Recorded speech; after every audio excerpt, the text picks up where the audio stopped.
All right, fellas, Natty preview episode. Very excited for this one. We got a lot to talk about. National championship, semifinal games. We're going to cover those. Transfer portal. Stu's going to talk about Michigan. Dak's going to talk about LSU. I'll talk about Texas. I think probably the three. There's other schools, but three of the biggest transfer portal news. We also have a very special guest who's going to very talk special about three of these topics. The semifinal game between Oregon and IU. We're also going to have him talk a little bit about his Los Angeles Rams. He's a West Coast man, and also transfer portal news for the Oregon Ducks. We'll have that. We'll do our playoff brackets. We got so much of this episode. I'm very excited. And then also our award segment, Dak's Dog of the Year, Stu's Eat Crow Award, and then also my Kreitz's Cool Cat Award. But very, very excited to welcome. I think for the first time. Is this correct? First time that we've had him on TRC? I want to say yeah. This is the first time. A good We've friend talked about having him on, but I don't think we've ever actually done it. Yes, a good friend of ours from the West Coast, an Oregon alumni, David Ocampo. Welcome. There we go. To the show. Round of applause. Yes. Happy to have you on, Dave. I can hear you David Ocampo, well. Stu, I can hear you just fine. I don't know if there's some issues going on, but thank you for bringing me on the pod. Wait, can you hear us, Ocampo? Can you hear no, us? I don't think he can. I can't hear you. You're hearing Dak or no? I can't hear Dak or Kreitz. I can only hear you, Stu. Wait, go to your settings. Wow. What's going on? I don't know if it's his settings because he can hear me. Yeah, I can hear Stu. I didn't hear one word you said, Kreitz. Go I still can't hear to They're troubleshooting right now. yeah, I don't All right, we are back. Apologies. We had some brief technical difficulties, but we are here with David Ocampo, the Mr. Mighty O himself. Thank you, guys. Appreciate you guys throwing me on the pod real quick. Excited to break down some Oregon football and some Rams. Okay. Dave, I'll start it off, and we'll go around the room here a little bit. 56-22. All right, let's just get address the elephant in the room. Not what we wanted to see from the Oregon Ducks. We were there with you. We went to Chalmers, local establishment. All these Indiana fans, credit to Indiana. I'll say that they've been outstanding. They've won 35 points. They beat Alabama by 34 for Oregon. Coming out of the woodworks, I must say, the Hoosiers. I've never even heard that chant until as of the other day. So I want to get your analysis.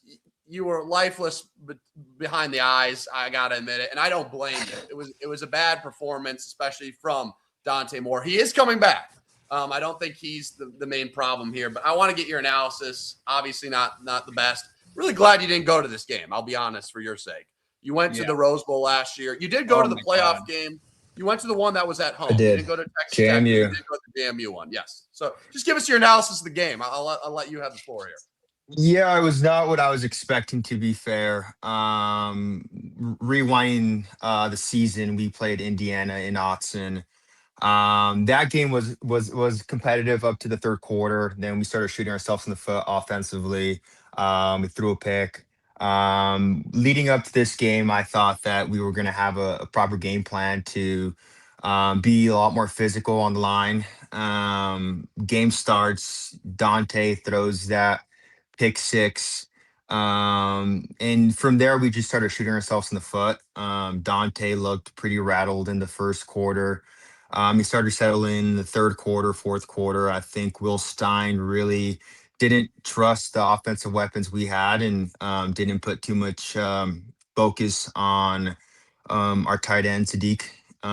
So overall, I think it was a bad game plan. Indiana came out pretty aggressively, got to our quarterback.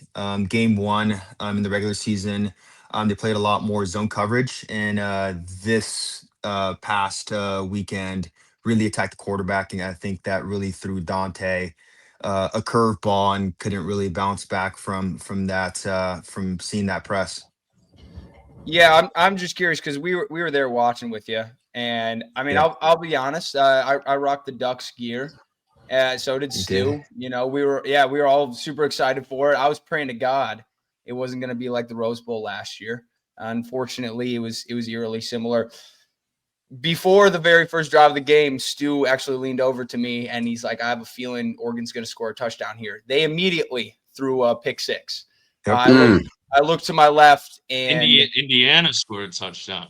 Indiana scored a touchdown. Team. Yeah. I looked to my left and the light had clearly left your eyes. Yes. You looked like a man who, you know, maybe wanted to harm himself.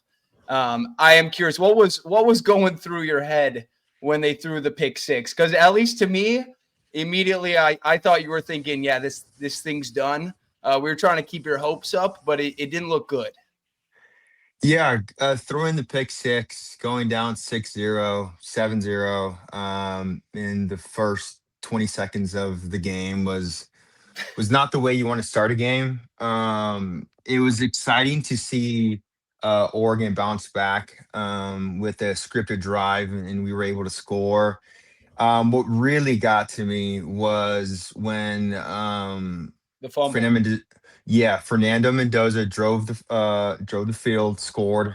So now we're one score behind, and we're pretty slammed against our line, and we fumble the ball, trying to pass it off to our running back, or I think our running back elbows Dante Moore. He ran into his throwing arm, and it was when some play action and he hit his arm. Yeah, when they returned that was pretty much the lowest point of my Oregon career. There wasn't really much we couldn't do. The ball wasn't bouncing our way. There was a moment where Fernando Mendoza scrambled for like 10 yards, got hit, dropped the ball, and Indiana was able to recover it with one of their, I think, offensive linemen or something like that. But yeah, after that pick six, I thought there was still some life left. It wasn't until that fumble where I was pretty sold that game was going to be pretty much wrapped up from there. Yeah, I got something I kind of want to say on your coach from that. Yeah, I just got a quick point I want to make to something I heard Dan Lanning say after the game. He said something along the lines of, like, we didn't play our best game, but sometimes you just gotta give a team credit for like beating your ass or something like that. Which is true. Indiana looked great and they did beat Oregon's ass, but I don't know. To be honest, if I'm an Oregon fan, I'm sitting here thinking about all of the mistakes that we made that took us out of the game, not necessarily Indiana kicking our ass, because they did, but without all the mental errors and lapses, you guys are still somewhat in that game to an extent. So I don't know. What are your thoughts on that, Dave? Do you think it was mainly the mental errors, or do you think you weren't going to beat Indiana regardless? That's a good question. I think first of all, you gotta give them their flowers, right? Indiana looked really good. They looked really, really good. They looked good against Alabama. Now, do we know if Alabama's a real title contender? Who knows? But they looked good against Bama in the Rose Bowl. And this past game against Oregon, they looked really, really competitive. They looked really tough. The one thing I would say, I think there could have been signs that we were a little underprepared for this game. I think with our offensive and defensive coordinators, having their kind of head jobs with Berkeley and Kentucky, it was kind of hard to prepare. As you said Berkeley, calling them Berkeley. Yeah, Cal Berkeley. I guess. Yeah. No, I know. Whatever. Just haven't heard that. Yeah. I think there was signs of being unprepared for this game. We made a lot of offensive mistakes. We didn't look too competitive defensively. But Indiana looked good. They looked really good. They looked competitive. I think when it comes to the national championship game, I think Indiana will probably be taking that game. Yeah, 8.5-point spread for the IU Hoosiers, although it is in Miami. Mario Cristobal, or as you would say, Dave, Crystal Balls. I like that. Yeah. We're going to give you that credit for that one. He is taking on his former team as he went to Miami, where he is an alum. Makes a lot of sense, and they are having their national championship there at their home stadium, but still an 8.5-point underdog. Let me ask you this. So we're going to talk about transfer portal. So I'm kind of taking care of the Texas duties. Stu's doing Michigan. Mhm. Dak is doing the duties for LSU. A lot of news there. But big news coming out of Eugene. Y'all are getting Dylan Raiola, but also, was this yesterday? Or was it the day before? I can't remember. We do see Yesterday. Dante Moore. It was yesterday, right? Dante Moore did recommit essentially to come back for another year, which, I mean, he probably would have been the second quarterback overall, even with his performance in the NFL draft. I give him a lot of credit for saying, you know what, I need a few more starts. I really do. Like, jokes aside, I think that's a good call for him and probably a good idea for Dylan Raiola to sit back for a year and kind of learn in that offense. But how do you feel about Dante coming back? Obviously not what you wanted to see out there. You can't blame him for everything. There was issues all across the field. But what do you feel here now with him coming back, Dylan Raiola? Obviously your coordinators are gone, but you do have your quarterback coming back. And in 2027, got a guy who is Mahomes wannabe, but probably the best for him to sit back for a little bit, correct? Yeah, I think it would be good for him.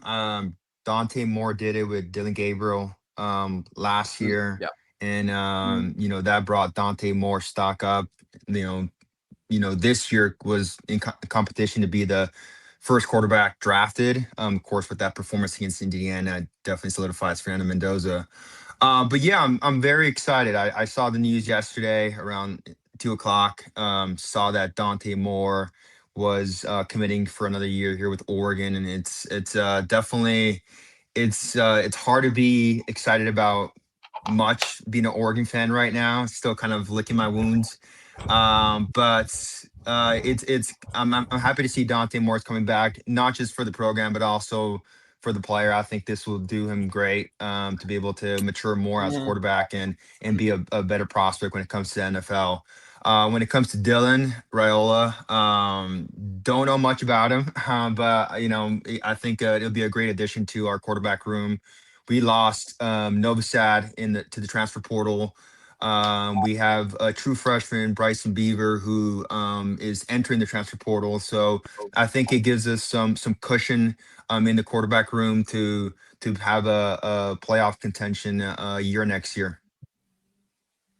Dak, you I share, agree. or not Dak, Dave, you share a lot of parallels with Dante Moore. I just realized. See, that's a man who's lived in Detroit, That's true. California, Yeah. near LA, and Oregon in his life, and those are 3 stops you've made as well.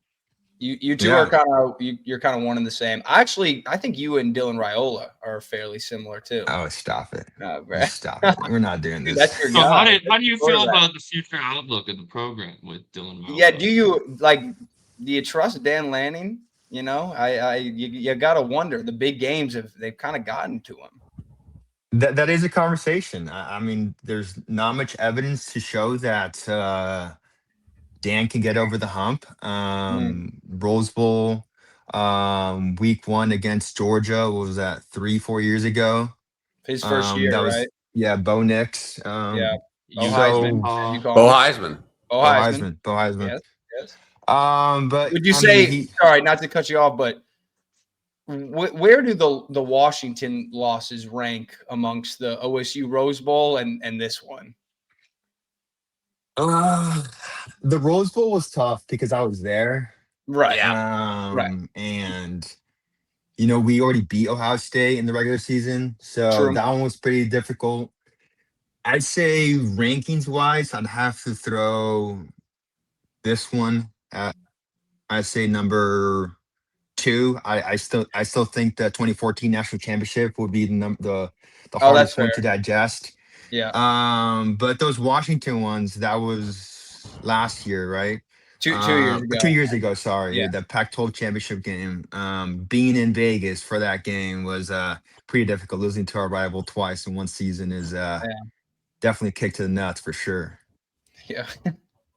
I want to hear more about Dylan Raiola. You haven't gone too deep into that yet. How do you feel about the future of Oregon football with Dylan Raiola as your quarterback after the Dante Moore era concludes?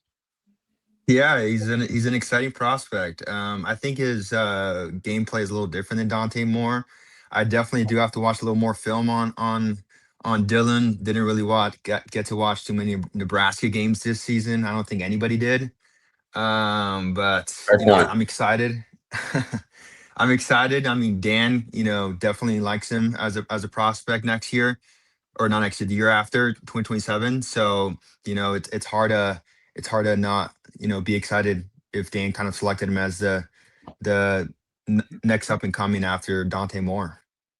He's not necessarily a bad player by any means. I would actually say he's a fairly good quarterback.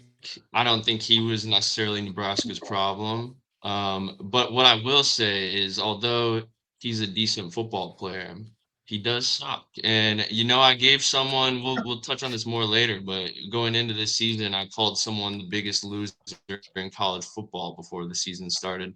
It's Yeah. future Dylan Ronald, it could be that going into a future season from me. But it worked out pretty well for the guy this year, so you never know. And you got to stay tuned for the end of this episode, which is Stu's Eat Crow Award. If you know who he's alluding to, you're a true listener. If not, stay tuned because we're going to be doing our awards at the end of it. Dave, you're a good sport, buddy. We appreciate it. Yeah. I will say on the good side of things of your fandom, you are a Rams fan. I am holding a future ticket for them winning the Super Bowl. Tell me how they're going to do it. They're playing against the Chicago Bears, who Detroit fans in the room here, and you like Detroit. It's if you're going to say second team, you came with us. Yeah, it's my second home. Right. You came with us to that playoff game against the Bucs to go to the NFC Championship. Take out Ben Johnson for the fellas. We'd appreciate it. You got to go to Chicago, cold game. How you feeling in that? 34-31 Rams. Get it done. Matt Stafford with a legacy drive, probably an MVP winning drive, possibly. It's him and Drake May, but they play at Chicago. What are you feeling here? The NFC West. It's the NFC West, special. You have three teams from the NFC West still with the Niners, obviously the Rams, and Seahawks going against the Niners. How are we feeling against the Bears? It's going to be a tricky game. It's hard to predict this game. I was looking at Chicago weather, and it's going to be a pretty cold day with some winds blowing. So it's hard to predict this game. I think what we saw against the Packers, it doesn't really paint the picture for the Bears, in my opinion. I think the Packers really shot themselves in the foot. So I think it's going to come down to Matt Stafford, and I think the game against the Panthers, he had a really difficult, first half. I think the Panthers made a lot of mistakes, and we weren't able to capitalize on those mistakes. Third quarter was very difficult for Matt Stafford, and it came down to that final drive that he had to advance us to play the Chicago Bears. So my projections is Matt Stafford's got to stay. He's got to stay hot in the first half and really put some points down. I think the crowd's going to be difficult. They're going to be pretty loud. It's going to be cold. So it's the lines are aligning for a Bears win. But in my opinion, I think we're the more talented team. We have more offensive weapons. I think Puka is pretty special. So I think anytime you have Matt Stafford and Puka on your team, you like your chances against any team. I think Stafford's he's made for the cold too. Although Detroit's He's played there a lot. He played there a lot. Right? Yeah, you got to look back at the Eagles playoff game last year too, right? Played really well, yeah. Similar conditions, and we were right there. And Eagles went out to win the Super Bowl against the Chiefs. So you got to kind of look at that game as well. The weather's going to take effect this Sunday, but we've been there before, and we were able to compete against to be Super Bowl winners. I also think that Ben Johnson, his comments about Matt LaFleur as the last year has gone on, I think McVay has seen a lot of that. And then it's LaFleur. Is it his brother? Is their OC? Is that right? LaFleur's brother is the Rams OC. Believe so. Or right? Am I tripping? I'm not too positive Matt about LaFleur's that. brother. Oh, it's the OC of the Rams. Yes. OC of the Rams. Yeah. Okay. Yeah. Yes. I was like, am I crazy? Him and Shula. It's him and Don Shula's and Shula's their DC. Yeah. Yeah. Well, they're both interviewing too, but they're doing it differently than what Ben Johnson and Aaron Glenn did, where they said, they're prepping first and then they'll interview later. This is what's most important. But I think they got a little revenge for Ben Johnson. Matt Stafford too. I mean, Matt Stafford's lost to Ben Johnson for 2-3 years in a row now. And so I like your Rams in this. If they can get by the Bears, what's the team that kind of makes you the most nervous? Who's your Barcelona, I guess? Sorry. Tough one, man. It's I'm already down, man. You can't keep on No, kicking I me. know. That's on me. I think the team that scares me the most are the Seahawks. I think Yeah. we saw that in the regular season. They're a good roster. I hate to play them for the third time, but I think, Seahawks, Niners, I think the Seahawks have the edge on that. I forget what the spread was on that, but it's definitely in the It's a Seahawks touchdown. favor. It's a touchdown. Okay. So yeah, that definitely paints a Fred picture for Warner that has game. been practicing, so that is big news for Niners fans. Has he out really? there. I didn't know that. Warner is practicing, so he might play. He's not ruled out yet. Damn. But Kittle is out. He's out for the year for Yeah, a year he's plus probably. he's back for some time. But yeah, to answer your question, I think Seahawks is a talented team, and I hate to play them 3 times in one season, but I think it might lead to that. Well, if you win, you got to play the team 3 times, right? It's the thing is Yeah. you're in the NFC 49ers West or Seahawks. Yeah. Yeah. Well, Dave, we appreciate you. I know you're getting a little workout in. Hopefully, we see you on the basketball court here. I was going to say, how's the knee? The knee's feeling better. I just have been having to ice it. I've been haven't been running much. I've been doing more of some gym work, doing some core exercises, trying to build some muscle around the knee to get back on the core and drop some buckets on some kids. You know what I'm saying? Good. Yes. Why don't you, before you hop off real quick, if you could describe your play style for the fans at home, tell them a little bit about how Dave played basketball. Yeah, do you have like a player compare yourself to an NBA player? I'm curious, and make sure, hey, don't try to make this more realistic. A very honest, and I actually think it's a very I have an honest one, but you got Ocampo, give us the player comp that you would give us if we were at the court right now, because I'm pretty sure I know what you would say. I think I'm gonna switch it up here. As I was watching some basketball the other day, I'm a little bit of a Franz Wagner with elite defense. What? What do you guys think about that? I don't know. I don't. That's not I think that's the furthest away from your play style. That's worse when you go, because usually your response is like, I'm like James Harden with defense. That would be better than Franz Wagner. Where the hell? I was going to go with a Bruce Brown, and that's actually honest. Bruce Brown. Yes. Bruce Brown's got too much shooting. I'm telling you, he's Jose Alvarado. That is who he is. Okay. Or Mexican Pat. Is it because I look like him or I play like him? No, you play like him. What did you say, Stu? So I was going to give him a little Javonte Green. That's a very nice comparison. That's a good one. Energy guy. Yes. Yeah, like but what hurts more, your knee, your finger, or your heart? Dude, you can combine my finger and my knee, and it doesn't even equate. The heart's broken, man. The heart. It was. If the Rams would have lost on Saturday, it would have been all-time worst weekend of my whole entire life. What I'm alluding to is Oregon lost on Friday. Rams luckily won, and then on Sunday there was a big for all the soccer fans listening. There was a big game, Real Madrid versus Barcelona for the Copa del Rey, the Supercopa, and Real Madrid lost 3-2, and in a tough fashion. So that actually equated to us. Anyways, let's not get into the soccer talk. Can I ask you this, Dave? Did it hurt your heart more this weekend? And I know Dak did show up for this, which give him credit, he did. Oh my! Or did it hurt your heart more when he didn't show up for the Champions Cup? Champions League. When Real Madrid won it a couple seasons ago, Stu and I were in attendance.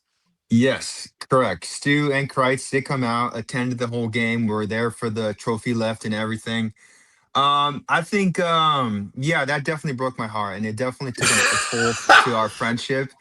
I was correct me if I'm wrong. I talked about that game leading up to that game for like 2 weeks, and how special it was for me, and how it was going to be the biggest day of my life. And we were able to find a local Real Madrid bar. Last one. Cruz is correct. Well done, Stu. This is a good friend. A good friend knows his stuff and attends this type of stuff. But I think after that, it kind of really showed me Dak's true colors, and had to really do some rethinking about our friendship there.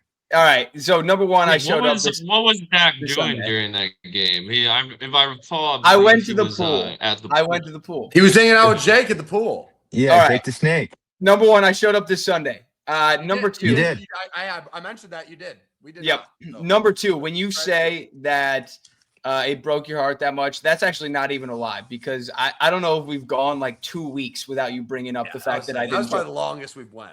It's every 2 weeks you bring up the fact that I did not show up to watch Real Madrid.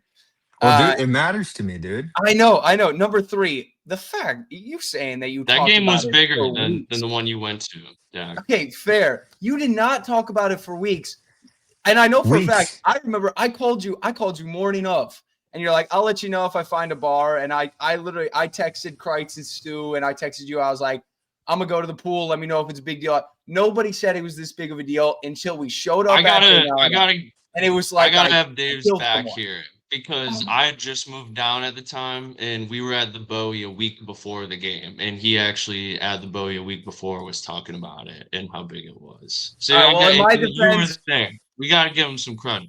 All right, fair. But you every decided, game was the biggest game when you like the Dodgers and you like Real Madrid and you like the Rams. Every game's the biggest game of the year. Like, you're just always dying for championships. Dude, it's what can I say? It's I root for good teams. I know.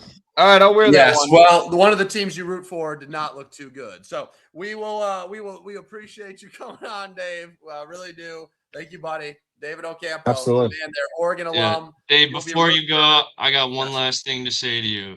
There's a little song that, regardless of if it's an Oregon loss or Real Madrid loss or a Rams loss, there's a song that goes, "Oh, Davy boy, have no fear, for puddles will wipe your tears." Yes, well. We got to plug it in. Do you want to plug your pod? Ocampo has actually done a pod himself. I'm retired from the game, mate. All right. Retired from the game. But well, thank you for coming on, Dave. We appreciate it. All right, guys. Thanks, buddy. Yeah, we'll see you soon. We'll hoop. Let's go Ducks. Yep. See you, Dave. Let's go Ducks. There he goes. That's wow. Funny. Riveting. Wait, right. We want a quick pause. I kind of have to pee. I got to piss too, so that's a perfect idea. Perfect. Quick pause. Damn. We'll take a quick pause. All right. Well, thank you, Dave Ocampo. Is over. We're back. Yeah. Yes. B break's over. Real quick, let's talk about Miami Ole Miss, and we'll get to the national championship. 8.5 points is what the spread is as it sits today, the 15th. Listen, let me just say this about Ole Miss. Trinidad, we found out legit a few hours later, or maybe it was the next day, I think, after the game. He, as of now, and that could change technically, will not be returning for his 6th year to Ole Miss. They showed a lot of fight. In my opinion, fellas, there's no reason other than Miami making mistakes and penalties that this game should have been that close. They were outplayed. That defense was swarming. Carson Beck looked really good. Their offense, they got weapons. They're a big team, especially in the trenches, offensive and defensive line. They just shot themselves in the foot, gave Ole Miss an opportunity. I know there's the controversy of, was it a pass interference at the end there? I don't know, man. I maybe a little bit, but it wasn't like he just tackled him, right? You know what I mean? There was hands back and back. So I just have to say this about Miami. I'm beyond impressed with them. They went into the portal. They got guys. Mario Cristobal is no bullshit. That man is a hard ass. I mean, he, in all capacities, just is no BS with him. With his interviews, the way he is with Scott Van Pelt, the way you have the chance to go win a championship. I'm not saying this. As good as Indiana's looked, and we'll get into the championship right now, the preview on Monday night. I'm not saying Indiana for sure is going to win this game. I'm going to lean on the Indiana side when we make our picks here. But I think 8.5, you guys were saying this while we were on break here. It's a lot of points, but we've said that about the last 2 games. I do think Miami's a different beast, especially in their own building. I bet you there's going to be IU fans galore. I mean, they took over Atlanta. We saw that. 8.5. If you made me pick a side, I think Miami is going to lose probably by 10. So maybe I'd go Indiana here, just from what we've seen the last 2 games. But I do think it'll be significantly closer than the last 2 outcomes. So that's how I side on this. Yeah, I got to say the same thing about Ole Miss. Like, Miami played a better game. I think Miami's a better team. Their defense is significantly better. They're bigger, faster. Trinidad Chambliss is a monster, though. And Yes. Ole Miss, Ole Miss was dealing with an impossible situation where you have your coordinators flying back and forth at all times. You have no idea if your quarterback's coming back. You don't know which players are coming in, which players are leaving. I think Trinidad, like the plan the whole time is they were going to have to take it to court. They're taking it to court now. But like you said, like they had no business really being in that game. Miami should have taken a 2-score lead going into the half. They messed up, bad clock management. They kind of let Ole Miss hang around. Ole Miss had a chance to get a stop. This is the best football that I've seen Carson Beck play in a long time. And I think we were all texting back and forth about it. Like, how the hell did Miami lose 2 games this season?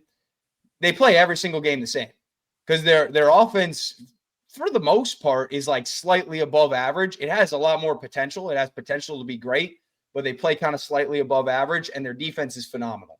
So it's almost like no matter how good the team is or how bad the team is, they kind of play the same exact game every single time. But Mario Cristobal he's a great head coach. And that ESPN interview, they had him on game day. Even Saban was trying to fuck around with him, and he was not having it. Which is why, that's the only – I'm done picking against Indiana. So I'll just preview it now. Indiana's winning. It's done with. They're going 16-0. Congrats to them.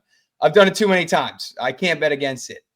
I do think Miami played on the tougher side of the bracket, and I think they will put up a better fight than what Oregon did and definitely than what Alabama did, right? And I think if they don't turn the ball over, they have a very good chance because they are bigger, faster, stronger, and their defense is every bit as good as Indiana's. But for some reason, man, Indiana, at least throughout these playoffs, they get the ball on the opponent's other side of the field 6-7 times. Yeah, Jesus. 7 or 8 times every single game. They just force turnovers. Their D-line's nasty. They don't turn the ball over. Mendoza's a beast. I think it's going to be closer than 8.5 for most of it. But like you said, I think it could be a 10-point game when it's all said and done in the second half. And so we'll see. But congrats to, Ole Miss. I thought maybe they keep it going because they got the magic, but they maybe used it all up against Georgia, basically. And Miami's just good. Of course. And Mincy's bad juju. Yeah, Mincy FaceTime Lane Kiffin. Didn't tell him he was being recorded. I think Lane Kiffin kind of knew, but yeah, I think it's a content company. I don't even really blame Mincy for that. But the Barstool Mincy, if you're unfamiliar with who he is, he's the biggest jackass of all time. So he's a buffoon. Yeah. But the clips are hilarious. Yeah, with the Ole Miss Miami, the well just runs dry at a certain point. Ole Miss squeezed out everything they had, I think, against Georgia, and they gave it their best shot against Miami. But that I think we can all agree that wasn't a team that was going to win the national championship regardless. So, Miami's defense insane. I said here last week that if Indiana won, which they did in dominating fashion, that I would not pick against them in the Natty. I lied. I'm going Miami in the Natty in Miami. Stu, no. I just think this is going to be a slugfest, an extremely low-scoring game. I know I'm deviating from the plan. I told Dax separately I was going to come He wants to be the hero. He wants his glory. Would win. Not even doing that. I'm telling the world right now, Miami is going to win this game because it's a battle of 2 hard asses. Mario Crystal Balls, as Dave would say, and Kurt Signetti. I think we could all agree 2 of the just meanest people in college football right now. And I think Mario Cristobal is a little bit meaner. So I'm going to take Miami in the national championship 24-21. And these are 2, like, Dan Lanning's not really a Saban pupil. He was there as a GA, and then he went to Georgia. Pete Golding was, like, kind of there at the end, I guess. These are 2. He was there for a decent amount of time. Pete Golding. He was there for, what, 3-4 years? Yeah, that's a decent amount of time. No, it is. But kind of later in the Saban era, it was like 19 to 21 or 18 to 21, something like that. But yeah, but I feel like Mario Cristobal, that feels like a true Saban pupil. And then Signetti feels like a true Saban pupil. Like apples to apples. What I was going to say is the hard ass versus hard ass. Mario Cristobal is the ultimate hard ass because Even Signetti, all Disney-like, can't wait to go crack a beer, and he's all smiles once the game's over. Mario Cristobal is not about it. He just says, glory to the big man upstairs, and then he's on to the next. Don't fuck with him. So I do think when it comes to the battle of that, I'm going Mario Cristobals, who has yet to win the Crystal Ball, but Stu is picking him to win the Crystal Ball. So Stu, I gotta ask, like, we've been texting back and forth all week, and I said I was thinking about maybe picking Miami, and you told me, you're like, don't do it, like, no matter what. Betrayal. Yeah, well, I can't believe you just did that. Like, you're really going Miami. Yeah, my reason is simple, and it's that I think as Mario Cristobal would say, I'm going to leave it to the man upstairs to decide. I'm not going to mess with the juju. And so I'm going with what I think, and I think that Miami's going to win it. And so I'm saying Miami. I want Miami to win. I think they're going to win. That if you think Miami's going to win, now I'm just rooting. Just take them. Now it's off the board. No. Okay, all right, fair enough. No, I've seen. Listen, I've gone. I called it copium, right? You talk about I had to look that term up. That was a good term. Yes, that's exactly what it is. It's copium. You guys actually have no idea. I was texting my one of my LSU buddies, Trent. He's a big Raiders fan. It's looking like Fernando Heisman Mendoza is going to the Raiders. Me and my buddies, we were having a whole conversation last night. Do you just take Mendoza or that number one pick now that Dante Moore is going back, maybe more valuable? Do you trade it? Whatever.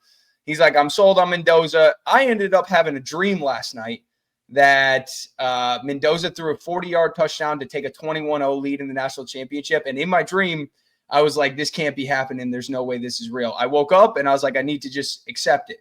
Like, no matter what you say, like, it's turnover luck. Somehow their defense is playing out of their mind. Like, their offense doesn't look – their run game looks incredible, but they're constantly just on the other side of the field because other teams, it seems like, are just messing up against them. No matter what you say, they're just great. They're beating teams. I would love to take Miami, but, like, I've accepted it. Indiana is better than the rest right now, and Miami has to play their best game, where Indiana maybe doesn't. I think that's – I'll say this on the Indiana side of things. Like them, hate them, whatever. They are one of the most disciplined teams, and you see that. Yeah. They get no penalties, whereas Miami is one of the more penalized teams in college football. Plain and simple facts. So that is one thing where I go, I think Miami's talented. I think there's a world where Miami can win this game. I'm not saying they're for sure going to lose. I think 8.5 is a heavy spread. I just think the fact that when it comes down to discipline, one's a more disciplined team, the other's not. And Carson Beck's been playing out of his mind. I think now he's got himself into being a day two. Hell, I don't think day one yet. We'll wait for all the mock drafts and all that crap to come out. But he's a guy who's going to get drafted. I mean, I'd rather have Carson Beck at this point than Ty Simpson. I would. I mean, now that Dante Moore said he's coming back to Oregon, there's no solidified number two. Your guy, I think legit, Garrett Nussmeier didn't have a great year. I think he'll be thrown in the mix here. Cade Klubnik didn't have an amazing year. A guy who we talked highly about early on in the year. He didn't either. I think he'll be a day 2, day 3 guy. I mean, you got to look down the list here. There's going to be teams that are hungry to get a quarterback. Does Arizona move on from Kyler Murray? They're going to probably want a quarterback too. I mean, there's only so many options here. Next year's the quarterback class, and I know we've kind of said that was going to be this year, but it really is next year. You got Arch Manning, Dante Moore, the list goes on, right? Like Trinidad Chambliss, if he has to go to the NFL, might work taking a flyer on him. Yeah. Might work taking a flyer on him. He's small, but I think if you're in day 2 and you need a quarterback, hell, I don't know. I think it might be worth it. He's got the magic. So if you're the Detroit Lions and you need a guy to sit for a few years behind your starting QB, maybe you go with a Trinidad Chambliss. Maybe you go with a Carson Beck. I don't know. Not anti. Both guys would be 30 years old by the time they start, potentially, because they are both like 24. 6-year Carson Beck, I believe, is only 23. I actually don't, because he came out a little bit earlier. So is Jordan Love. Stu, you're glitching a little bit. I'll be honest. Small delay again. Yes. Yeah. I know. I got you guys glitching for me too right now. Okay. Yeah. Keep going. All right, apologies for the technical difficulties once again. We're having a little bit of issues tonight. I think it's StreamYard's fault, not necessarily ours. But we're gonna pivot here, Kreitz. Where are we going next? Yeah, let's get to the portal news. We'll do that. After that, we'll talk a little NFL. But let's get in the portal news, boys. Just take the floor here for 5 minutes or so, whatever you want to do. Stu, we can start with you if you'd like. The Michigan Stuverines, as we call them, the Michigan Wolverines, have done pretty well in the portal. A lot of gets from obviously Utah's program, Kyle Whittingham, but also a guy I'm very excited about. Been covering for a while. Been on air here in Austin since they were recruiting Jamie French out of Jacksonville, Florida, and didn't play a lot. I think he only had 1 reception all year, but I think he's a very talented receiver, 4-star guy out of Jacksonville. But talk to us about the Michigan gets. Dak, we'll get you with LSU, and I'll tell you what's going on with Texas and just the full landscape of the portal. But we have this tomorrow, as of when we're recording this, probably when this comes out. The 16th is when the portal closes. So by the time you're listening to this, the portal probably has officially closed. So whoever's in, just for the people that aren't too familiar with this portal, it's always ever changing. That is the last time you can get in. So today, whoever's in it, they can stay in it, whatever it might be. But the 16th of January is the last day you can get into the portal for this cycle. But yeah, Stu, who do you got? Stu Verines, as we call him. Yeah, and yeah, also just another thing with the portal closing tomorrow. Last year you had the spring window at least. This year there is no spring window anymore. So yeah, final tomorrow. But yeah, Michigan, I mean, to me, I'm kind of grading Michigan on a curve this year. I think most people would, just considering everything that happened, bringing in a new coach. And I would say that I'll give them like a B plus, A minus for this portal cycle. It's definitely not the most amazing transfer class incoming you would ever see, but I think the real important part was really the retention of the guys on the roster currently. The big losses were really a few of the defensive backs, but one of the areas we kind of replenished through the portal was our defensive backfield. So feeling all right about that. I'll quickly just talk about a couple big guys who left before I get into who we brought in. Big guys leaving, the obvious one is Justice Haynes, our running back. I think still going into next season, Michigan's got, I don't know about, a lot of people are still saying they have the best running back room in the nation going into next season. I don't know if I would say that. I would probably say it's one of the best, like top 5. You have Justice Haynes leaving. He's going to Georgia Tech. It's a big blow, but we did get Taylor Tatum from Oklahoma, former number 1 overall running back. I think it was a pretty weak running back class that year, to be fair. But I'm sure he's a good player still. Tony Alford's a great coach. I'm sure he'll meet his best at Michigan. Got the number 1 overall recruit, Savion Hyder, coming in, and you retained Jordan Marshall. So still a very good running back room. Another big guy we lost would be Cole Sullivan. And if you listen to any of my talks about Michigan transfer portal before tonight, I said from the jump that was one of the biggest guys we had to try to keep. We did lose him, and we haven't really addressed linebacker in the portal yet. We'll see what happens by midnight tonight. But as of right now, the only real addition we got at linebacker would be what's his name? Max Alford, I think, Tony Alford's nephew from BYU. And then I guess we did get some guy from Western Illinois as well. And from what I heard, I did a little bit more digging into him. And I guess he had some pretty big offers coming out of high school. He had offers from Alabama, Georgia, Ohio State, and a lot of other big time schools. So it's interesting why he went to Western Illinois. I'm not sure if he had like a family member on the coaching staff there or something or what. But so we'll see. That's the one position I'm mainly concerned with. Outside of that, didn't really lose much besides a few defensive backs, and we got a bunch of players on offense. As Kreitz was saying, we got Jamie French from Texas, so that should add some athleticism to the wideout room, which, as we know, was probably Michigan's biggest issue this last season.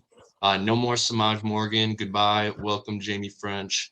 We also got JJ Buchanan listed as a tight end at Utah. From what I've heard, he's actually going to be playing receiver at Michigan. He's a very tall player, great hands from what I hear, super wide catch radius. So adding him and Jamie French to the wideout room with Andrew Marsh is definitely nice for Bryce Underwood going into next season. A few good additions on the defense. We got John Henry Daly, I believe is his name, from Utah. Yes. Number one edge in the portal. That was, I guess, not after Chaz Coleman entered, but he was a top 3 edge in the portal. So that was a big get.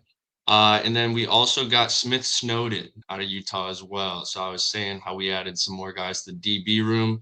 He's one of them. He was top 3 corner in the transfer portal this year. Coming with him in the DB room, we also got Chris Bracey. And so he was, I believe, the leading tackler on Memphis's defense, playing safety. And so that is also a nice addition. Helps make up for the loss of Brandon Hillman. And those were the big gets. So overall, I would say I'm going B plus, A minus for the Michigan transfer portal class this year. I'm expecting more next year, but like I said, retention was the big thing this season, and they did that. And I think I would say the biggest thing to come out of the Michigan offseason is Bryce Underwood is going to have a quarterbacks coach, which apparently he did not. Yeah, that's crazy. Probably the craziest thing I've ever heard. I don't even know how he didn't even know that he didn't. Like, how did we not know that? There's so many things at Michigan that just we didn't even. How did we not know? And that's on us. I'll say it for TRC and general public. How did they not have a quarterback coach for the number 1 quarterback in the nation, coming in as a true freshman who could be in high school still? No, he just turned 18 the first game, and that's why I'm not going to get on my high horse about all this in my soapbox, I should say, about how many problems Michigan had and the fact that they were able to even go 9-3 and the empty calorie wins they had against Purdue and whatnot. I've gone into that. They got a quarterback coach, and that was why a guy like Bryce Underwood wanted to stay and play for Kyle Whittingham. An easy sell because it's actually a real coach, unlike what Sharon Moore was for the Michigan Wolverines. I'll let you talk, Dak. I could get into that a ton, but that's ridiculous. That is ridiculous. They didn't have a quarterback coach from him. And yet, how did we not know? How did we not look at the following? He was following porn stars. I don't know. How does wife know? I'm not going to say that. Oh, models. OnlyFans models. We don't like to call them porn stars these days, you know. Higher end. Right. Sorry. I'll let you. Women of the night. Women of the night. Yeah, I would say women of the hour, I guess. Depends on the live stream. Depends on what you pay. Right, yeah. Right. Yeah. Sharon Moore strikes me as a foot guy, personally. All the above, right? Yeah. Can't confirm. Chlamydia, maybe. Strikes me as a jackass. He does. I won't bring it up. There's that one picture of him next to it. Somebody that's wearing like the leather outfit. I think you both know what I'm talking about. Yeah. Don Thomas, shout out my guy, James Yoder. Yeah. Dude's guy too, James Yoder. That's probably one of my. I know it's not real, obviously, but I did send in. I said, "Is this AI?" Because I didn't know at first. Yeah. It was crazy. But no, that is shocking that he didn't have a quarterbacks coach. And like I feel bad for the kid, obviously, because he goes there. They let him start as a true freshman. Like he grew up 45 minutes from there. Like that's his dream. And then not to correct you, it's like 10 minutes. He lives in Bell. Right? Yeah, whatever. Yeah. Not to just get down the weeds here, but that position was meant for him, and they didn't prepare him. Is what my point. They just left him out there. They just left him out there to dry. Like he was just using raw talent and his quarterback skills to try to get. Sharon was hoping he was going to be his savior. Sharon thought it was you bring in Bryce Underwood, the job is done. That's what he thought it was going to be. I don't have to work anymore. I can go women, right? Yeah, I got women. Christ, do you want to do Texas or do you want me to do? Sure, I can do Texas if you want to do LSU last. Yeah, sure. Go for it. Yeah, that's fun. Texas has lost a lot, but they've got a lot. Lost a lot in the portal. DeAndre Moore, wide receiver. Obviously, Stu touched on Jamie French. We both did a little bit there. They lost Trey Wisner to South Florida. Not South Florida, sorry. Florida State. But what did they do? They added a lot to from the portal. Malik Brown from Arizona State was one of the first commits they got at the running back position. Hollywood Smothers from North Carolina State. Obviously, Cam Coleman, who we kind of thought that was where he was going to go. They got him in the sweepstakes, paid him a lot of money. Man, he's going to be talented right there with Ryan Wingo. I think that guy is going to be awesome for Arch Manning to have. Mm-hmm. Derek Cooper is also going to be a guy kind of like Savion Hitter, one of the top running backs the class coming in. So their running back room is now solidified because their run game sucked. They were the worst running team in the SEC, which is pretty bad. You also have, I don't know much about him, Dak. I don't know how much he played. Zion Williams. Zion, not in Williamson, but Zion Williams out of LSU. Yep. He's defensive lineman. They're looking in the O-line right now. Jordan Seaton is the kid out of Colorado they're trying to pay a lot of money for him. But they got Justin Cryer, and then Rasheem Biles is their big linebacker acquisition they got from Pitt. So I mean, they're them and LSU. Michigan's doing a really good job. They're like up there for one of the best transfer portals. I mean, Cam Coleman right there. That's already an A+ get. The Cam Coleman one was crazy because I mean I'll get into it, but LSU got 4,000 wide receivers. It feels like in the portal. Cam Coleman was never even mentioned. Like that was a crazy get for Texas. The one where I was like, holy shit, what's going on is when they got because Hollywood Smothers had committed to Bama.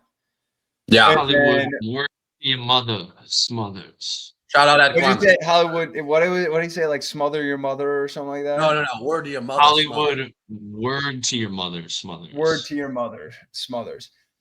Crazy gets. Yeah, this Smother is your mother. yeah, that place too. This is it for Texas though. They got to do it. You got Arch 4th year. You know, Sark's got to. Yeah, he's got to pull through. Getting O-lineman, fellas, is going to be huge for them because they lost Nick Brooks. They lost a lot of guys in the O-line. If they get this kid, Jordan Seaton, though, they got Trevor Gooseby back. Trevor Gooseby's stew in the college basketball world. His little brother is like a 4-star, 5-star. I think maybe a 4-star. He's committing to Texas, so I think maybe he wants to be on campus with his little brother. This cat's supposed to be a first-rounder this year. So the fact that Trevor Gooseby came back, he's just extremely hyper-athletic lineman. So they have guys. The line wasn't great last year. A lot of those guys went to the draft, and that's why this season their run game wasn't amazing. They just didn't protect Arch as much. But like Cam Coleman got offered more money. I don't know what the dollar he's making. He's making, I'm sure, $3-4 million. He got offered a lot of money to go to Texas Tech. A&M was recruiting him as well. But I think if you're him, like you just were playing with like 3 quarterbacks, Jackson Arnold, Deuce Knight, all these guys that are playing for Auburn, go to a place where you know you can be wide receiver 1 because Trey Wingo, as much talent as he has, he is not a route runner. He is not a guy that's that big of a vertical threat. I mean, if he gets open, sure, but his route running isn't great. He's more of a sweep guy. He's more of a screen guy. When he gets the ball, he's a monster, but getting the ball to him sometimes is hard because he's just not the best yet at being a true wide receiver. So I think getting Cam Coleman's huge. They did lose Parker Livingston. They lost him, which is, Arch Manning's roommate to Oklahoma. So everybody was up in arms about that. But when you get Cam Coleman, that kind of soothes everybody because he's that makes up for it. And kind of going towards why I was hesitant to even call Michigan's running back room the like definitive best running back room in college football anymore is because I mean you lose Justice Haynes obviously, but then you see what Texas did getting Hollywood Smothers and Raleek Brown. In my opinion, 2 of the more like underrated, really good and not talked about as much running backs in college football last season. And as you said, Chris, they got the great freshmen coming in. I think the thing that'll remain to be seen is the offensive line, but you said they're trying to address that right now. They tried to pull 2 linemen from Michigan. Right. But yeah, I mean, I think Texas running back room has potential to be just as good as anyone's next season. The thing with Sark is, and why I have had my complaints with him is, I think he's underachieved a lot of seasons. 2-3 seasons ago, when they beat Alabama and they made it to the 14 playoff when Michigan won it, they probably overachieved that year and the last year in the Big 12. But let's call it how it is. Sark, who's an offensive-minded coach, has been kind of underwhelming as an offensive-minded. He's still calling the plays. So they bring in Will Muschamp as the defensive coordinator. They got him guys back there. Their defense still has Colin Simmons and a lot of studs that are going to be impact guys. But I think the fact they got this kid, Rasheem Biles, that he's one of the top linebackers in the portal, really talented out of Pitt, but really, really impressed with what they did in the running back room because, dude, they could not run the football. And Arch can run, sure, but you need guys that can receive. And more to your point here, Stu, is these guys are receiving backs. They had some of the best explosive, the most 20, 30, 40-yard gains when I don't think any running back at Texas had a more than 30-yard gain this year. I think it was maybe Trey Wisner did against Oklahoma. They had no explosives. And I don't even blame like CJ Baxter. He was supposed to be the guy. He goes and commits to Kentucky. Kentucky's actually doing pretty well with Will Stein. We talked to Dave, that's the offense coordinator over there at Oregon. What they have done, they got guys that can receive the football, run the football. They got everything they need for Arch. I know they're preseason number 1 this year, but I think this is the year. Like if they don't, at least obviously playoffs is not even playoffs or bust. We'll probably have 16 teams. If they're not contending for a championship this year, you got to ask questions as to what's going on because Sark's running the offense and he's not bringing offense coordinator. So he has all the pieces other than O-line, which I think they're going to assemble here. It felt, preseason number one, like it felt unrealistic too. Like it felt real at the time, obviously, because of what Arch had shown in 3 games or whatnot. But looking back on it, it's like he hadn't played a full season. Like it felt almost impossible. 2 games. He started 2 games. Yeah. I think if the offense slips and sputters at all next season, or if they struggle to get off to a hot start, and Texas maybe drops one early because the offense isn't looking the best, and it feels like shades of last year or this past season, I think we could see Sark pull a Ryan Day and have to give up the play calling duties and finally get an offensive coordinator that's going to call the plays. Yeah, usually I feel like you do that though is if your defense struggles, which it hasn't. But you're right, I guess if you're doing too much, that's why your offense could struggle. So yeah, no, that's true. Well, that's what happened with Ryan Day. They couldn't. No, he didn't. They couldn't even Lane Kiffin gave up now. play calling this year for the first time. Yeah, it's just hard to do. Speaking of, I guess. Yes. Yeah. LSU, surprise, probably had one of the more eventful portal seasons, I would say, without a doubt. Surprise. Yeah. Yeah, shocking. I wouldn't like. It's not the. I've seen a lot of the embrace. Like, yeah, you're the villains of college football. Sure, maybe Lane Kiffin is like the villain for a school or 2 schools. Tennessee, not really USC, but Tennessee, Ole Miss, slightly villain. I wouldn't say full blown villain. And I would say LSU is. Ole Miss? I would say, yeah, Lane Kiffin is the villain for Ole Miss. Yeah, like, he is. You said slightly for Ole Miss? No, fully.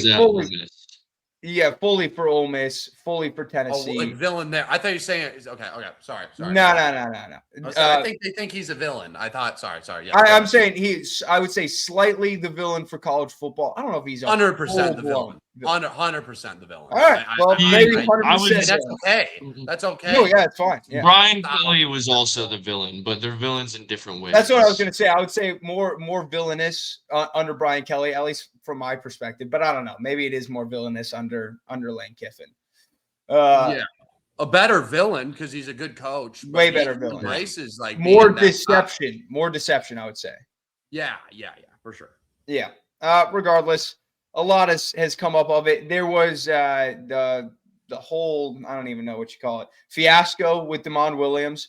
When all of that, because Sam Levitt was on his visit, right? He had a 3-day visit booked. He's supposed to stay through Wednesday. He had no other visits scheduled after that. Then all of a sudden they're sitting courtside at a basketball game. All that stuff comes out about DeMond Williams. Everybody immediately said LSU's the one that told him that he should decommit from Washington. They would take care of everything that goes on in court. It would be totally fine. Sam Levitt found out his visit ended horribly, is what everybody said. I initially was like, I don't know if that's actually true, if it was actually LSU. It definitely was. Lane Kiffin and all of them definitely told DeMond Williams, hey, you should just come to LSU and toss everything aside at Washington. That's what happened.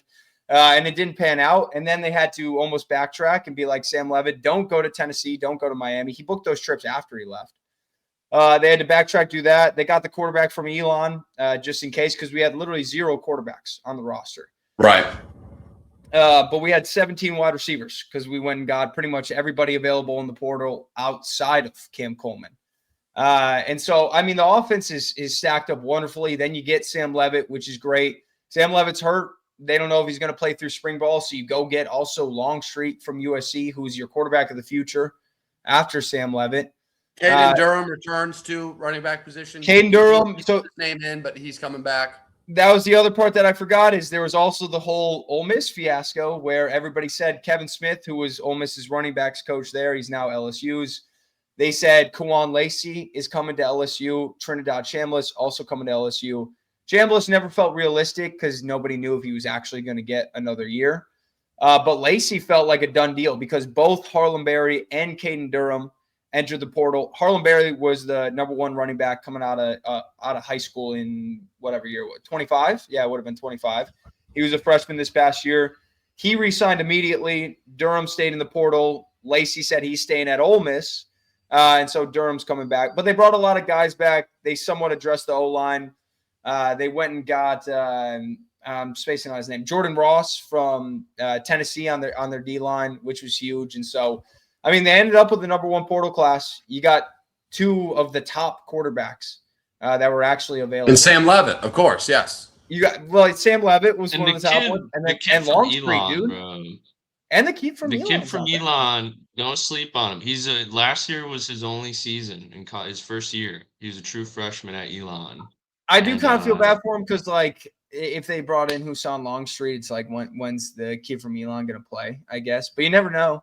They didn't plan on starting Trinidad Chambliss this year. He could beat out Longstreet too. You never know. Exactly. Yeah, it was supposed to be this year was going to be Austin Simmons. That's who they started, like weeks 1 and 2, and then Chambliss came in and they never looked back. So I don't know. But yeah, I mean, you couldn't ask for more in the transfer portal. But I'm done. I told you guys this. I'm done totally getting my hopes up and being like, yeah, they're going to win a natty. Like, I got to take a step back.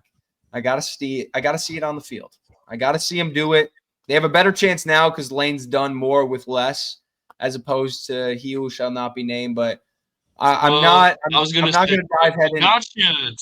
What got you towards the end of the Brian Kelly tenure was honestly you started, dare I say, adopting some Brian Kelly tendencies.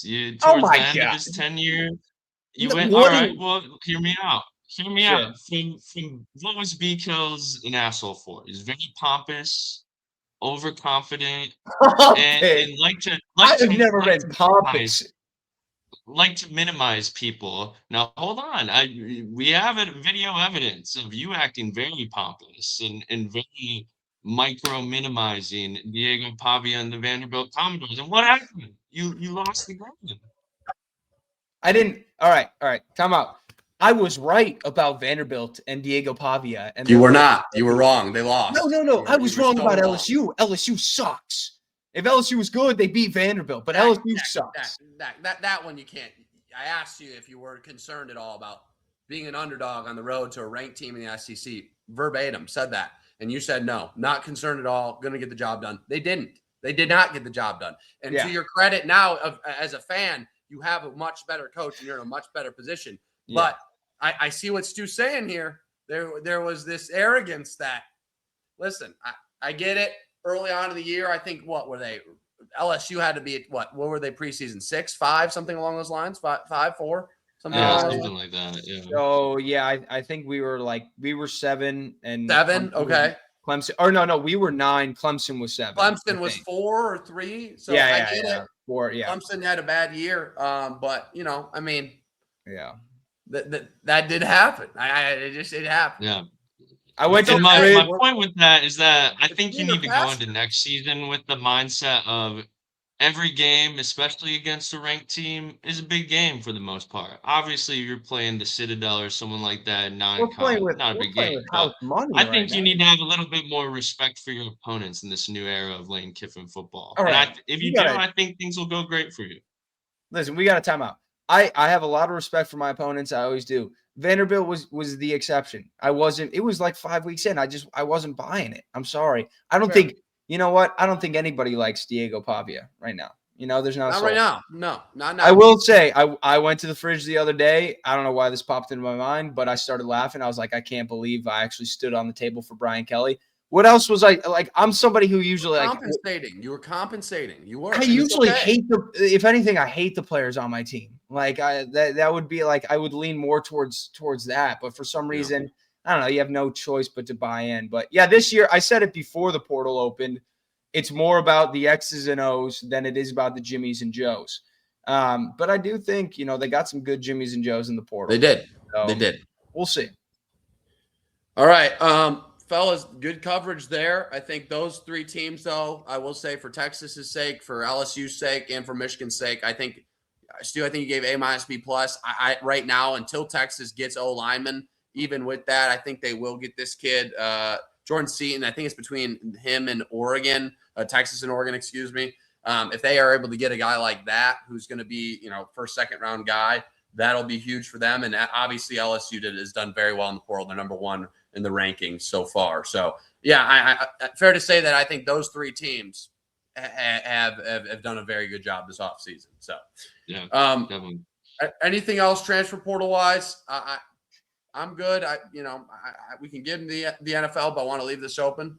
I think last thing I would say is the only thing I'll say ahead. about it is, the only thing I have to really say is, and many people have talked about this, many talking heads in the media, but it's not sustainable what we're doing right now with the transfer portal. It's really fun. Oh, no. It's awesome. It is great. It gives us a ton to talk about, a ton to be invested in. But at a certain point, money does run dry. This amount of cash can't be just flowing around every year in college football for players to leave schools. So they're gonna have to figure something out, whether it's a limit on how many times you could transfer or actually enforcing the salary cap, who knows? But something hopefully next season, for the sake of the sport, will be different here. Agreed. Yeah, there has to be some guardrails. They've established some guardrails now that into this season they're going to look into all these deals to see if they actually make it through the process. But there's nobody. I mean, who do you go to? The court? Like, I don't. That's the thing, is until we can keep saying these things, and I'm not discrediting what you're saying, Stu. I completely agree. It's that they need to figure out. There needs to be ahead of this. There needs to actually be somebody to say, these are the rules. You have to follow them, other than just the NCAA, because they've done nothing. So, if it has to become a separate entity, so be it. But until that happens, I think it's tough too, because like everybody screamed for this. Like, this is what everybody wanted, and then everybody wanted parity in college football, and this is probably the most parity that we've gotten in a long time. Right. I mean, Indiana's good, and then obviously nobody's happy with it. You got to do something. My personal take is, like, I think any reform that you have, unless it's small, because people always swing too far in the other direction. Like, that's how we got here. Any reform that you have potentially could just make an issue that's worse. I do like what Stu said. I think it'll almost even itself out, where a lot of the people who are paying for players, they'll be like, okay, well, we're not gonna continue paying for a bunch of high school players. Like, we got to. We're seeing that, right? Like the transfer portal. That's bigger. Obviously, their average age is 23 years old of starters. Yes. So clearly experience matters to these guys, right? Exactly. Yeah. And they'll spend more there, as opposed to being like, yeah, we're just going to toss $50 million at a college player and stuff. Right. Yeah. All right, boys. How about a little playoff of the NFL? Let's get into the NFL real quick. Let's just go through these games before we do our awards. We know we got a long episode here. A lot to talk about, though. All right, let's start off with, I believe, is the first game of the slate. I believe it is the it's got to be the Broncos Bills. I believe is the first day game. For the AFC teams have the day games, and the NFC teams have the night games. Yeah, they're 3:30 on Saturday. Yes, the Bills are, I believe, as it sits, it might has changed since the time being, but I believe they're like a point favorite in Denver. How are we feeling about Josh Allen? They get the dub in Jacksonville. The Buffalo Bills going to play the rested, Bo Nix-led Denver Broncos. Whoever wants to take it first can go ahead and make your pick. So I think they were favored when it first came out. At least right now, it looks like it's maybe Denver -1.5, at least on ESPN. That's what it is. I don't know. I've been going back and forth on this one. I'm kind of torn, because, like, I'm a firm believer in how you win the playoffs is by having an all-time legendary quarterback, and there are only a few of those left right now. At least, ones that have done it in the past. If the Bills are going to do it, like, it's unfortunate that they were the 6th seed, and they're not going to play a home football game at any point. But if they're going to do it, this probably is their best path to do it, I would say, because the Broncos have struggled in smaller games throughout the year, but that defense is legit. It is at home. They are rested. And I'm taking Sean Payton over Sean McDermott every day of the week. Like, if the Bills lose this, like, I'm not totally shocked if you let Sean McDermott go, because you lost the division, you lost the playoff game, and, like, you're wasting Josh Allen. I agree. That being said, I think Josh Allen knows this is it. You got to do everything that you possibly can. I'm taking the Bills for right now, but it's an uphill climb. Like, right, if I were to set the line myself, you're going Bills, not Bills. Not Sean Payton. I'm going Bills. Bills. You said you're taking Sean Payton. Okay, you're just saying. Oh, did I say Sean Payton? Josh Allen. I'm sorry. Okay, I'm taking. You said you're going Sean Payton over Sean McDermott every day, and then I am. Yes. Okay. All right. I am, but I'm taking. That being said, I'm taking the Bills. All right, fair enough. Because Josh Allen, this is everything to him, and I think he knows what he has ahead of him, but it's gonna be tough. Okay. Stu, Bills, Broncos. Who you liking? Yeah, I agree with the sentiment. I also would take Sean Payton over Sean McDermott, but in this game specifically, I think we're gonna see the Bills' defense look really shitty, and I also think at the same time, though, we're gonna see Josh Allen play out of his mind, and so something's got to give. I think in this scenario, when you're thinking about it is a really good Denver team, but Bo Nix versus Josh Allen in the playoffs, who's the guy who's hungrier to really win a Super Bowl? Who's been the closest? I gotta go Josh Allen here. I think he sees no Patrick Mahomes in the playoffs this season, and he's like, dude, I gotta take advantage of this. So I think we're gonna see JA playing out of his mind. I'm also gonna go with the Bills. I don't think they're gonna go to the Super Bowl this year, but I do think they'll win this game. Okay, so 2 Buffaloes so far. Yeah, I mean, it's a really tough spot. It is, like you said, Dak, you're right. It has switched over to the Broncos are a 1.5 favorite. It's hard for me to pick against Josh Allen. I thought, if anything, it was going to be this weird Bills game that they just weren't going to be able to do. Not Bills game, Bills Jags game that they weren't going to be able to do it. Yeah. I don't know if I can pick against Josh Allen either, fellas. I don't want to doubt the man. I'm a huge fan. I think we all are. I think everybody in football. If you're not a fan of Josh Allen, I don't know. Like, I don't really get it unless you're like a fan of a rival team of his. I think I got to go You're not a Buffalo. football guy, yeah. Yeah, I think I'm going to as well go Buffalo. I think you guys are right on with this. This is the sentiment of just, hey, this is his time. He's the best quarterback by a landslide on that side of the AFC side. I'm going to go with Buffalo here, despite their defense. I think on matchup wise with this game, like, yes, Denver's got a great defense, but Buffalo's going to score on anybody. And I do. It's hard for me to fully trust Bo Nix against any defense. I know this defense isn't great. They aren't going to be able to run the football that well. J.K. Dobbins is out. And so RJ Harvey, yes, he's there, but I just don't trust their run game. If they had a better run game, I would probably lean more towards the Broncos. I'm going to go with Buffalo. We got Buffalo across the board here. All right. We'll just stick on the AFC. I know that the format of the games is NFC game. It's going to be, I believe, the West Coast one, but let's just get the AFC out of the way. Another day game. This will be Sunday. We do have the Patriots and the Texans.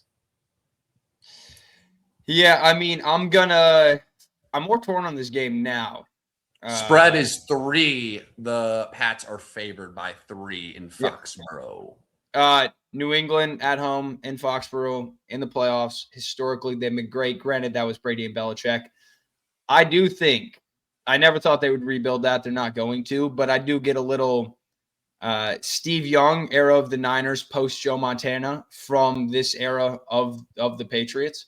With Vrabel. I mean, Vrabel was a Belichick guy. He played with Tom Brady. Like, he knows the quote-unquote Patriot way, right? And Drake May is as consistent as it comes. I think it would have been fairly easy for that Patriots team to even kind of cave against the Chargers with how good that defense was. Granted, Patriots defense played great, but that Chargers defense is really good, and they were slow. They couldn't really move the ball, but, I mean, Drake May doesn't turn the rock over. Texas defense is maybe the best in the NFL, but I don't trust Stroud in the offense. And so I'm sticking with the Pats at home. It's going to be close. It's going to be low scoring. It's going to be tough. 2 really good defenses, but I'm going with Vrabel, Drake May, and the Pats. Okay.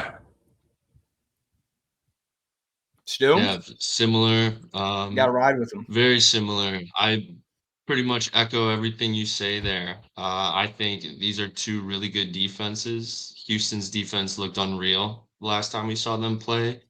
But we've seen throughout the season, offense is not amazing. CJ Stroud does do some good things. He steps up in some big moments, but I think overall the Drake May engine that is the Patriots offense just got a little bit more juice right now. I think it's a little bit better equipped for close moments in low-scoring games with not a lot of time left on the clock, and I think that's what we're going to get. And so I think we're going to see a Drake May game-winning drive in a low-scoring game, whether it's to get a field goal to win it or a touchdown.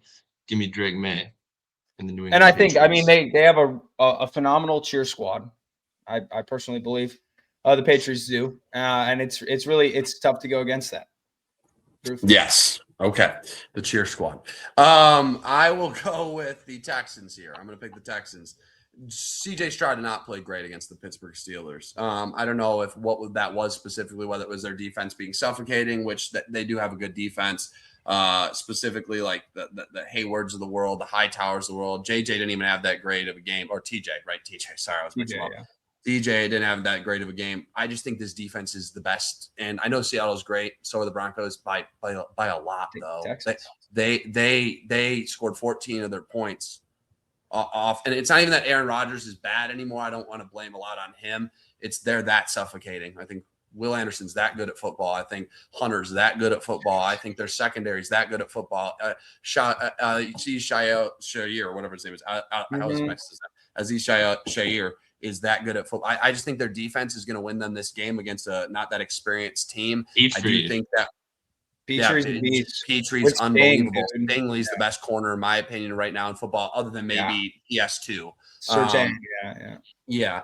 I get it with CJ Stroud, but the O-line has gotten significantly better.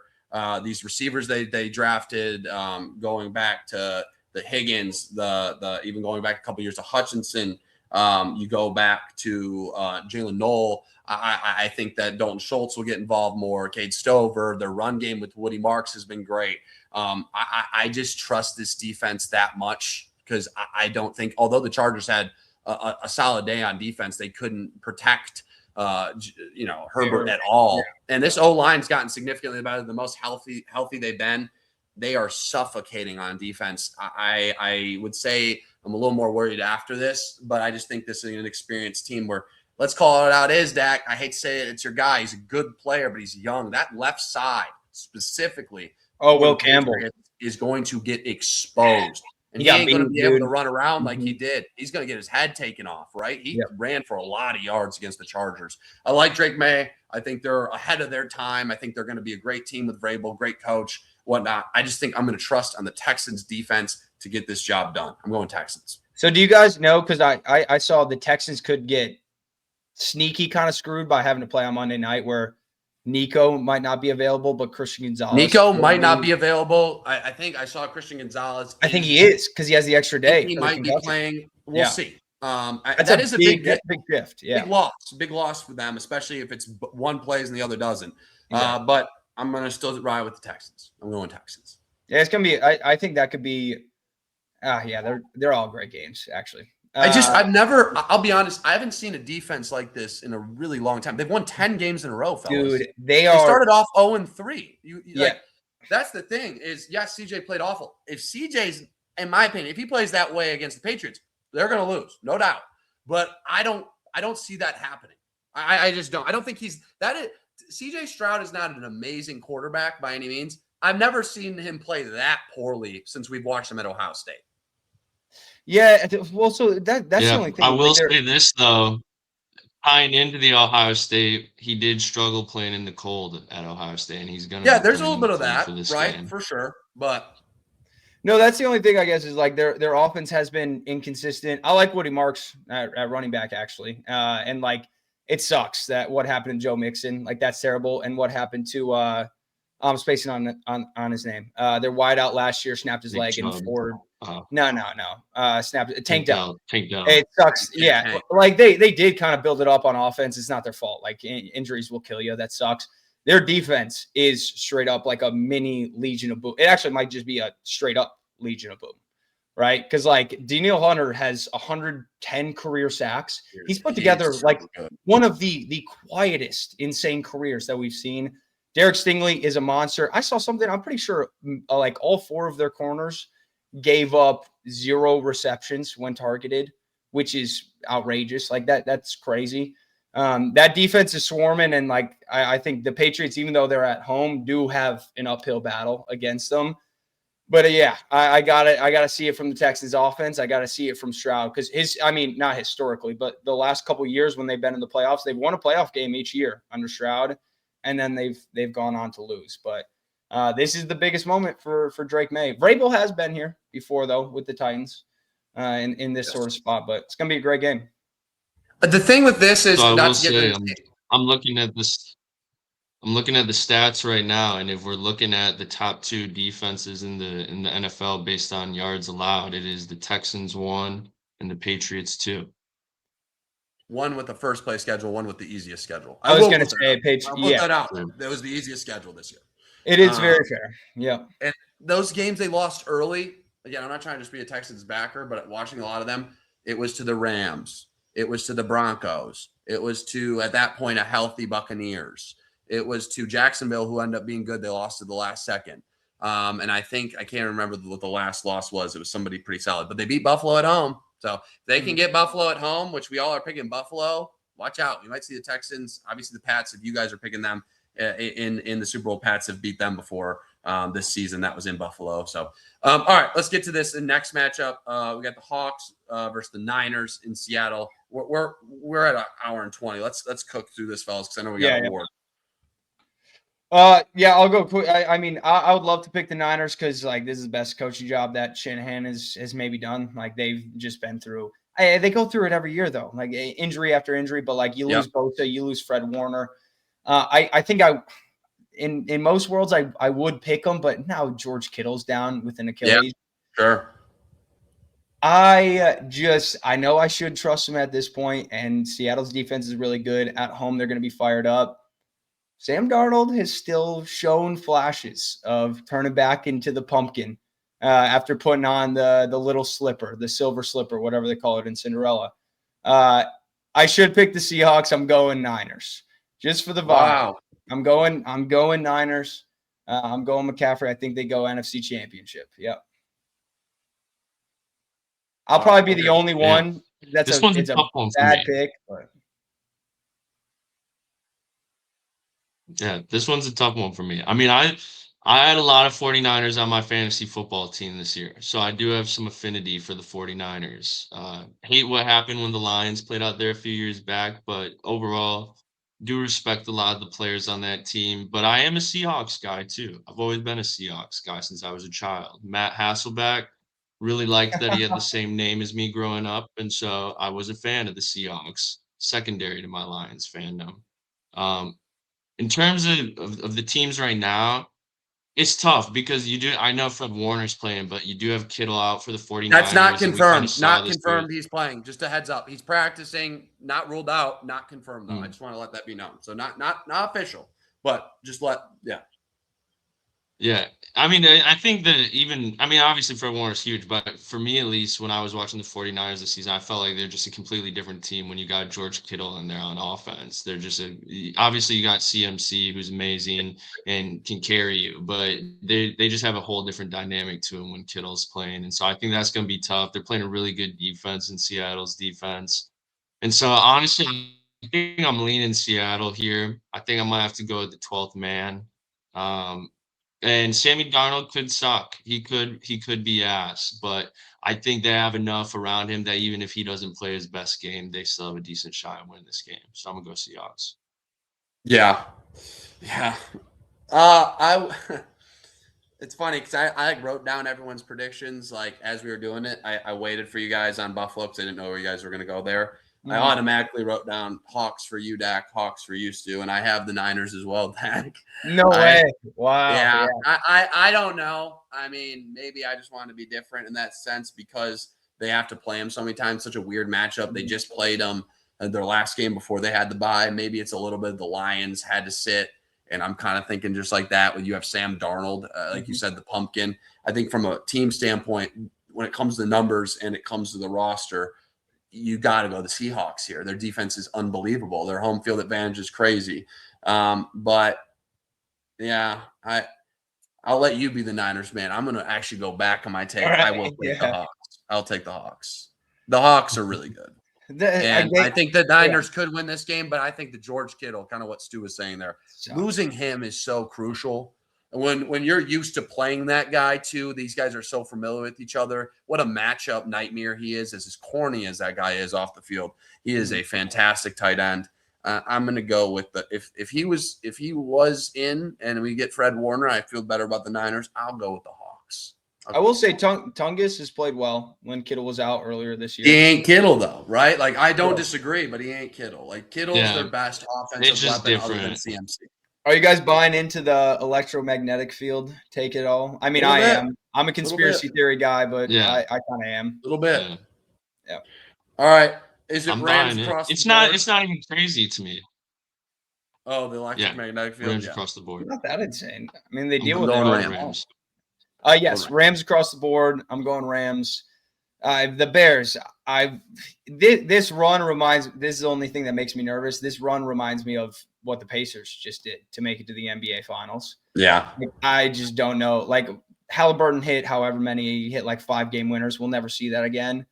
The Rams should have lost the Packers 2 times. They are not the Rams. Sorry, the Bears should have lost the Packers 2 times. Somehow they didn't. But I'm taking Stafford. He's been there. They almost went last year. I'm going Rams. I wouldn't be shocked if the Bears win this game. I No, really wouldn't. unfortunately, I would not. They got the juice. I just think that matchup, Packers should have won that game. LaFleur was out coached at the end of it. They played like shit, and this is what the Bears do. But I think that, especially with the Rams, the way that they had to win against Carolina, it's kind of like, let's not fuck around anymore. Let's go into Chicago and win this game and have to go play against either Seattle or the Niners. And that game feels more shaky to me, either outcome. I'm going to go with the Rams here. Caleb Williams is a good quarterback. I'll give him his flowers. He is. That defense, if Matt Stafford doesn't turn over the football, I'm going the Rams all day. Well, yeah, because that's the thing is like the Bears have had a lot of turnover luck. How long? It's usually not sustainable in the playoffs, right? Yeah, and they actually didn't really have it against the Packers. Like they were. No, McManus missing those field goals. Yeah. LaFleur getting out coached. Yeah. Caleb Williams doing what he has done, and Colston Loveland, if you can lock him up, he's been a complete threat. Well, I think that dude probably had it looked like 20 targets. He was the most targeted guy by far. I don't know about you guys. I brought it up earlier. I'm buying into the take of I do not think folks are super happy around the league with I get the rivalry thing with Packers and Bears. There is a way to handle the rivalry. I'm not going to say go ahead, say fuck the Packers, like all for it, whatever. But I don't think that McVay is super pumped about it. Like McVay and LaFleur are tight, obviously. I just think he's overstepped a little. Like I'm a little bit rivalries, like we all are in this room. I know that, like on this TRC, and I do believe that that's the most historic. Like to the Bears fans and the Packers fans out there, that's the most historic rivalry in football. And I get it. Why Bears fans? If I was a Bears fan, I'd be like, yeah, fuck I love them. It. Yeah. But I just think, you know what, you're setting yourself up for years and years to come, whether LaFleur's there. Obviously, if he's there, it's more impactful or not. It is nothing, no respect. Like we're talking, it's going to get ugly. And I just think it's a little bit of an overstep, the fuck them kind of thing. I'll say this, and maybe it's just me being a homer, and I get we're sitting at home watching this as Lions fans. DC ain't saying that and then having the social media team post it. Post it. That's the thing. You can say it. You can say it all day. And that's like, you can go ahead and say it. You can say some snarky comments in your press conference and people can read into it and whatnot. It's the fact they made the decision and it was approved to post it. You just don't have to do that. Well, even the running and basically screaming in Matt LaFleur's face as you're shaking his hand at the end of the game, just giving him the quick while you're screaming and running by, like you're just coming off as a douchebag, honestly. Like it's a douchey thing to do. And look, I'm not saying that there's no place for like fun antics like that with rivalries, but like you were saying, Chris, it's over the line a little bit. Like this is a year where you got to toe the line, and he's just not. And it does make me like think like act like you've been there before a little bit, because I know he has never been a head coach, but I don't. It just is kind of unprofessional, and we sound like hater Lions fans, but I think most fans of teams would agree with that, bro. And we feel like we are Lions fans, and like it sucks. But Ben Johnson, what have you really won? Like, what did we do against the Commanders last year? You know, like yeah. Well, he's never beat the Lions. Like I know that's a meaningless win, and Bears fans be like, well, you guys just hurt your draft stock, whatever. You guys haven't beat the Lions. You wanted that win because it wasn't guaranteed you're getting the 2 spot at that point. You still can do it, and you weren't resting that many players, to be fair. All right, let's get to the awards, fellas. Yeah, was that the last one? Yeah. Yep. That's it. Yep. Awards. What do we want to start with? I think we should start. Actually, let's start with I don't care where we start. Where we end though should be with the OG, the Dak's top dog. Okay. Let's end with Dak's top dog. Okay. You want me to start off, Stu? Just because the coolest cat. Because how do we start the season? What was the what was the award that we gave out to start the year? It was pretty much the opposite. That I gave or that we all picked one, the biggest loser in college football. Yeah, biggest loser. Yeah. Yeah. All right, So, Kreitz. yeah. My Kreitz's coolest cat is going to a man that I don't think any of us watched a lot of him play this year, and I think a lot of us doubted him. I did. I'll admit it. During the draft process, I think he was kind of made fun of a little bit, bounced around, really old, close to our age. I think he's 25 years old. How about this guy, Tyler Shuck, man? We getting Shuck tonight. I got to give it to Tyler Shuck in the NFL here for the New Orleans Saints. The stats aren't the sexiest. That ain't what this is about. It's the fact that the Saints fans have hope now in a quarterback who embraces the city. Dak can attest to this. Being the New Orleans player, they ride with you, they die with you, and they are riding with Tyler Shuck right now. The Saints faithful are. Man, he had 10 touchdowns passing, not amazing, but only had 6 picks. He ran for 3 touchdowns. You know, he got 2,384 yards. That team is not filled with a bunch of studs. Yes, Olave played a lot this year. That team was supposed to be one of the worst teams this year, and they won a decent amount of games, you know, against better opponents than what's roster to roster. I think Tyler Shuck is solidified. He's the guy for Kellen Moore. He's a cool cat. We getting Shuck tonight. Great song. He's embracing the city of New Orleans, and it means something. It means something to them, man. That's a great football town, a great football state, and they deserve to be back. So black and gold fans should be happy. They got their guy. Calvin Banks protecting him from Texas, a great pick.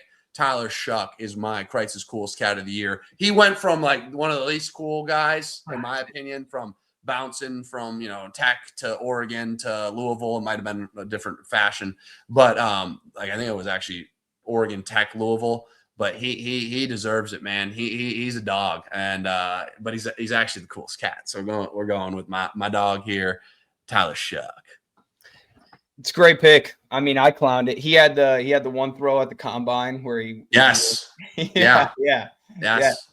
I thought when they put him in, I was like, this is just a waste of time. But no, he balled out. Saints are a cool team too.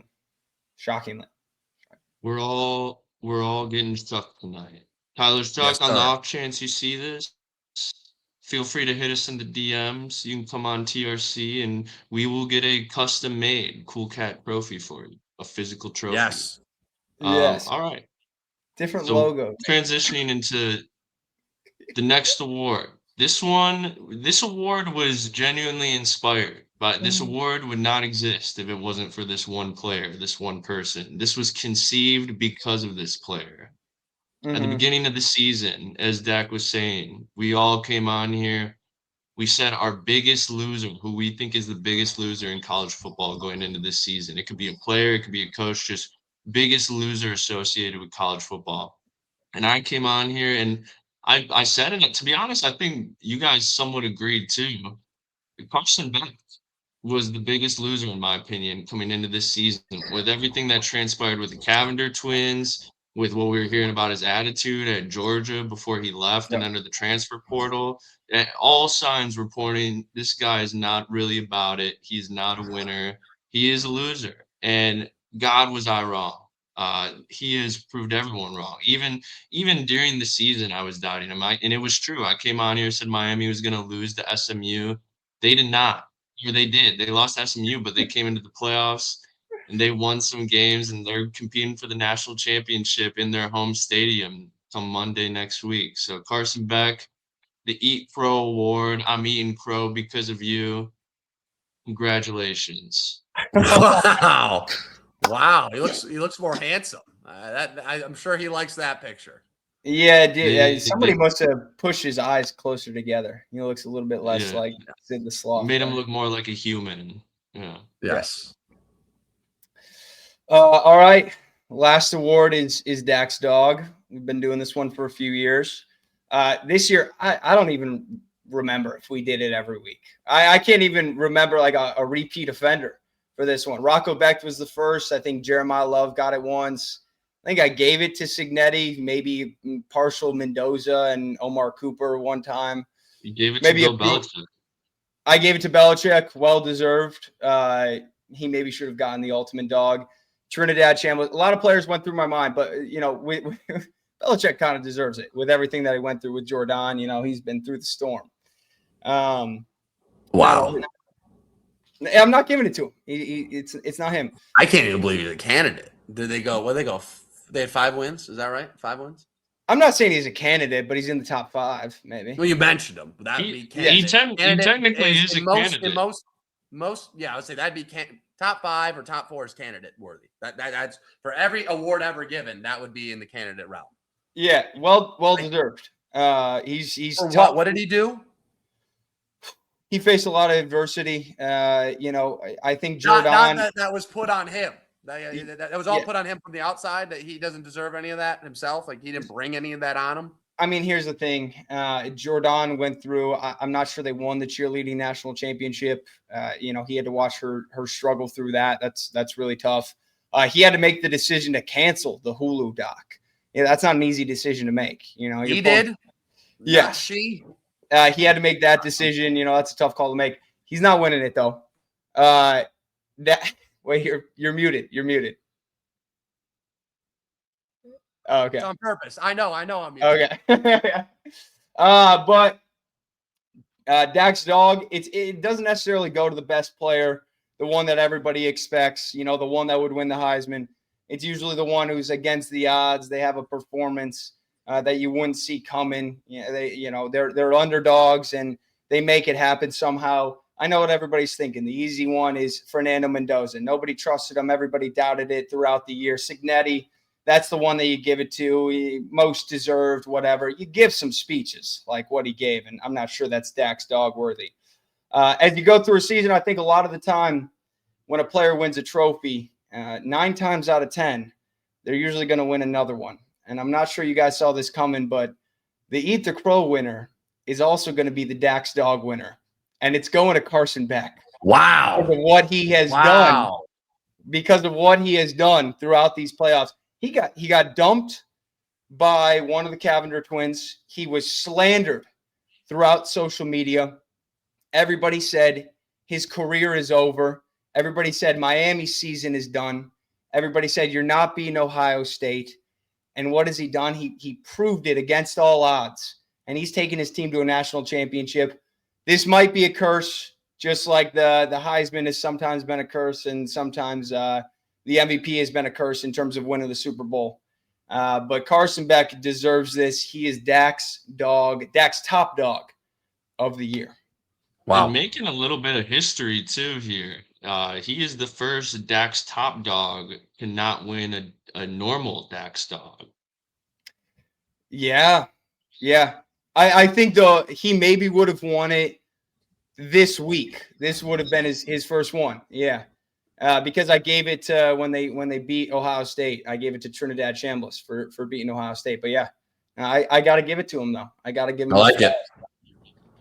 I like it a lot. Wow. Award season is a special moment. Coming out on top this season. We'll see if he comes out on top on Monday, but he surely did come out on top in TRC's eyes this year. I will preface. I will say, just in case this catches wind, we're getting more views. We appreciate all the views. I think we need to change the acronym now that I've seen the trophy to probably Crisis Coolest with a C, Cat.